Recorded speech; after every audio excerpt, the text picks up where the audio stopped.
बिस्मिल्लाहिर्रहमानिर्रहीम। अस्सलाम वालेकुम। टारगेट 7 के साथ मैं हूँ एतजाज़ नकी और मेरे साथ मौजूद हैं सज्जाद तरीन साहब। नाज़रीन, आज के प्रोग्राम में हम जिक्र करेंगे एक तो सीपैक अथॉरिटी का बिल जो है वो अपोजिशन के शोर शराबे के बावजूद ऐवान से मंजूर करवा लिया गया है, इसका जिक्र करेंगे। इसके साथ साथ वज़ीर आज़म ने आज गुफ्तगू की है और फिर अपोजिशन पर तनकीद की है, इसका जिक्र करेंगे। साथ साथ हम बात करेंगे कि पीपल्स पार्टी के अहम रहनुमा हैं फैसल करीम कुंडी साहब, उन्होंने भी ये कहा है, जबकि पीपल्स पार्टी के दीगर अराकीन ये कह रहे हैं कि हुकूमती 25 अराकीन जो हैं वो उनके साथ हैं और वो उनके राब्ते में हैं। अब ये क्या सूरत हाल है और कितनी हद तक तरीके अदम एतमाद के हवाले से कितना ये इम्प्लीकेट करता है, इसका जिक्र करेंगे। और साथ साथ PDM के प्लेटफॉर्म पर गफूर हैदरी साहब ने गुफ्तगू की है कि पीपल्स पार्टी अगर ये बात कर रही है तो फिर वो PDM के प्लेटफॉर्म पर आकर इस बात को वाज़े करें। और तरीके अदम एतमाद के मामले पर गफूर हैदरी साहब ने भी तहफ़्फ़ुज़ात का इज़हार किया है। इसके साथ साथ एक खुशखबरी ये है कि पाकिस्तान ने वैक्सीन हासिल कर ली है चाइना से और पहला तैयारा जो है वो वैक्सीन लेकर पाकिस्तान पहुंच चुका है, उसका भी जिक्र करेंगे। जातरीन साहब, सबसे पहले तो ये बात करें कि हम वो अभी अब चूँकि सीपैक अथॉरिटी बिल और इस पर ज़रा डिटेल में बात करते हैं वज़ीर आज़म के साथ के, लेकिन जो पीपल्स पार्टी दावा कर रही है और ये अपोजिशन का ये मामला सामने आ रहा है तरीक़ अदम एतमाद के हवाले से, उस पर थोड़ी सी जिक्र कर लेते हैं। और मेरे ख्याल में हमारे साथ इस पर बात करने से पहले हमें ज्वाइन किया इस वक्त फैसल करीम कुंडी साहब, पाकिस्तान पीपल्स पार्टी के अहम रहनुमा हैं। बहुत शुक्रिया कुंडी साहब वक्त देने का। सर, आपसे ये जानना चाहेंगे कि आपकी ये स्टेटमेंट सामने आई है कि तहरीक इंसाफ के 25 MNAs पाकिस्तान पीपल्स पार्टी से राब्ते में हैं, कितनी हद तक इस बात को आप जस्टिफाई करेंगे? क्योंकि आपसे पूछा जा रहा है, गफूर हैदरी साहब ये कह रहे हैं कि PDM के प्लेटफॉर्म पर इसको वाज़े करें आप। बिस्मिल्लाहिर्रहमानिर्रहीम। देखें, आज हमारी एक प्रेस कॉन्फ्रेंस हुई थी कराची में, हमने प्रेस कॉन्फ्रेंस की, वहाँ पे हमने बात की है कि हमारे साथ जो है वो राब्ते में है। अब मतलब मैंने अपना कहा है कि मेरे साथ राब्ते हैं, पार्टी एज ए बिलशमूल उसमें नहीं है।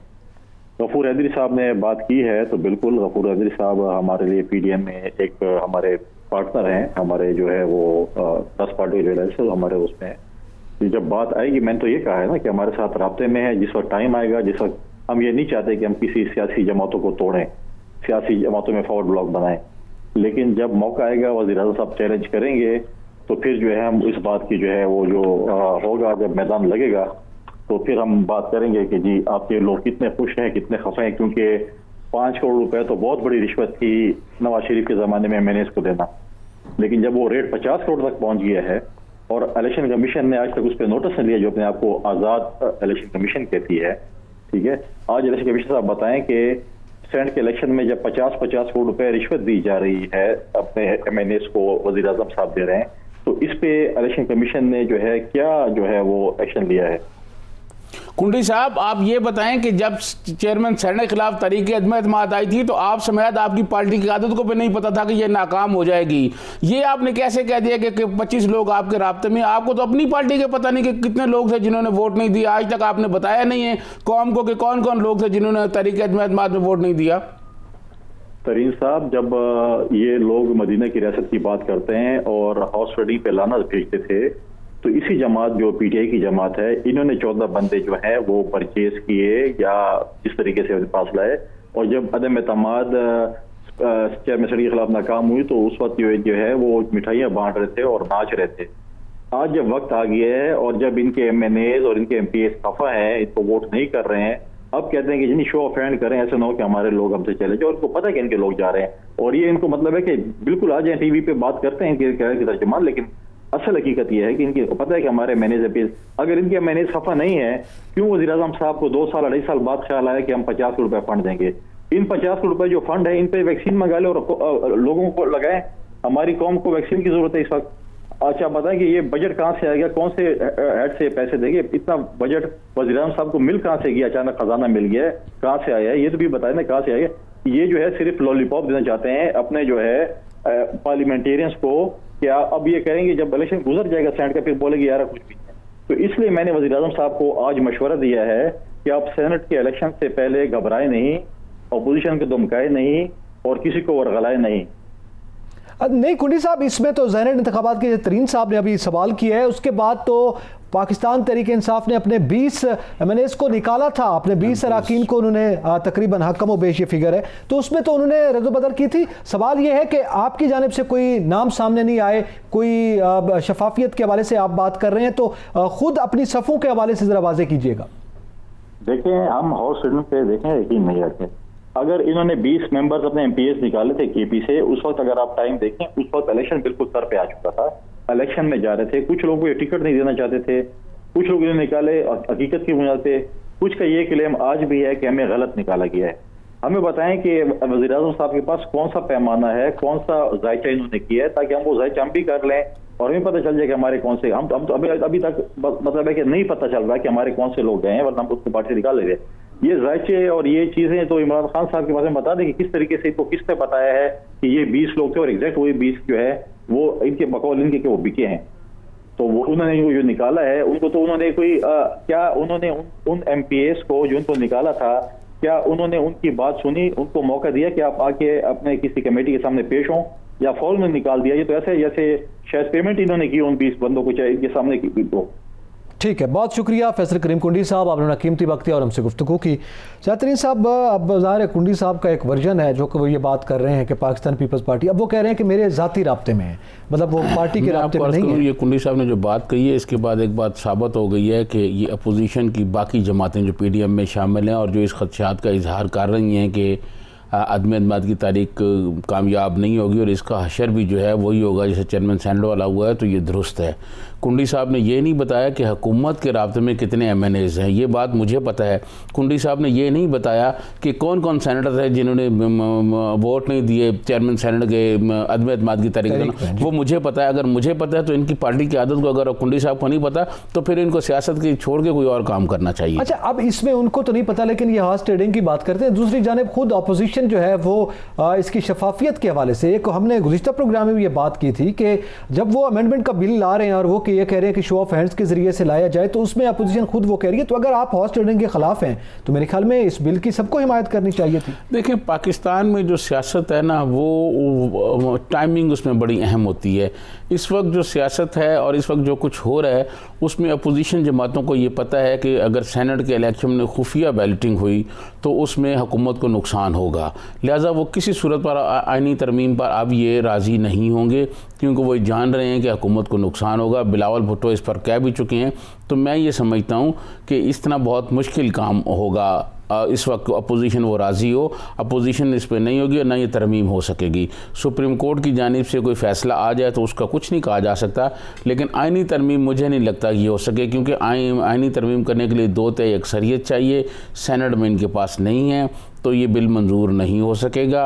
लिहाजा इस पर हुकूमत अपनी जगह सियासत करती रहेगी, अपोजिशन अपनी जगह सियासत। ठीक है, अब ये सियासत तो एक जानिब रहेगी, लेकिन गफूर हैदरी साहब का क्या, जो बार बार ये कह रहे हैं कि यानी ये वाज़ेह कर दिया आज उनकी गुफ्तगू ने कि आपस में कोऑर्डिनेशन तो PDM के प्लेटफॉर्म पर नहीं है, पाकिस्तान पीपल्स पार्टी समेत दीगर जमातों की, वो बाकी जमातों का जिक्र कर रहे हैं और पीपल्स पार्टी से सवाल कर रहे हैं ना कि आप अदम एतमाद ला रहे हैं, तो आप प्लेटफॉर्म पर तो आपने डिस्कस ही नहीं किया। देखिए, मैं आपको अर्ज़ करूँ कि 4 तारीख को इजलास होने जा रहा है, उसमें ये डिस्कस होगी बात, लेकिन मुझे नहीं लगता कि इस वक्त जो मौजूदा सूरत हाल है, देखें मैं आपको बताऊँ, कोई भी तारीख अदम एतमाद जो है वो उस वक्त तक कामयाब नहीं होती जब तक ताकत और हलकों की हमायत हासिल ना हो।